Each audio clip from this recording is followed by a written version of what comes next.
The Omega Speedmaster is a watch that truly needs no introduction. The best known version of the watch, of course, is the Moonwatch, which in one form or another has been going up into space on manned space missions ever since the 1960s.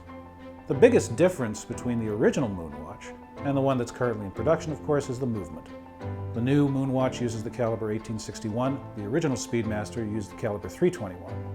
For many, many years, Omega enthusiasts and Moonwatch fans have wondered whether or not Omega would ever bring the caliber 321 back into production and whether or not it would ever find its way into a steel Moonwatch. Well, that question has finally been answered by Omega, who've presented us with the stainless steel caliber 321 Speedmaster Professional, with which we've just spent a week on the wrist.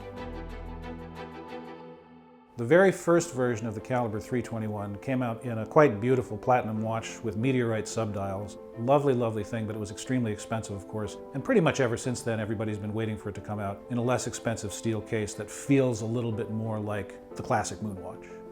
The entire process of manufacturing the caliber 321 again was a little bit difficult. The movement has not been in production for many, many, many years, for decades in fact. And there really isn't any modern movement that is an exact analog. So what Omega had to do was actually go back and examine a vintage caliber 321, as well as go back and look at the original Lemania blueprints for the movement. Now the watch that they examined and the movement that they examined were both worn by the astronaut Gene Cernan on Apollo 17, and they did very, very careful digital scans of the movement, and that information along with the information from the archives enabled them to essentially reconstruct the caliber 321 in its original form. Now, something that a lot of folks were curious about was just how close is the new movement to the old one? Is it an exact reproduction? Well, it's very, very close.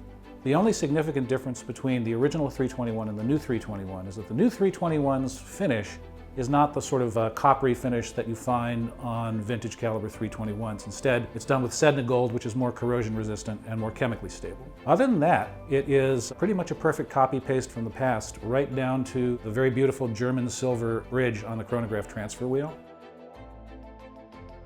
There are actually a number of direct functional similarities between the caliber 1861, which is in the current version of the Moonwatch, and the caliber 321. They're both lateral clutch movements, and in fact the 1861 essentially evolved from the caliber 321.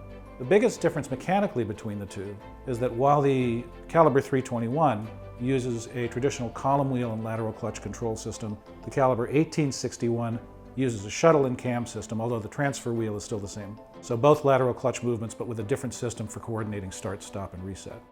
The stainless steel caliber 321 Speedmaster Professional is a very, very close reproduction of the original model worn by the astronauts in the 1960s. It has a number of vintage style cues that connect it very strongly to the past. These include the dot over 90 on the bezel. There are no crown guards. The case is slightly smaller than in the modern Moonwatch. There's also these wonderful straight lugs, and Omega's included this really lovely flat link vintage style bracelet, which is quite beautifully done, gives the watch a fantastic sort of vintage flavor, but at the same time it's much more robustly constructed than the original expanding spring bracelets were that were used on the Speedmasters of the 1960s. As you would expect, it fits really, really nicely sort of into the rhythms of daily life, and during the week that I wore it, I just kind of fell more and more in love with it every day. It is very easy to read. If you don't have any issues with legibility in a traditional Moonwatch, you're certainly not going to have issues with this one. The operation of the chronograph is pretty fantastic. There's a noticeable difference between the 1861 and the caliber 321. It's a delightful, delightful sensation. You really do feel like you're operating a very, very high-end chronograph. In terms of pusher feel and in terms of precision at the detent as you start, stop, and reset the chronograph, I feel like it compares favorably with much, much more expensive watches. You know what it feels like to pick up this watch for the first time and to wear it for a week?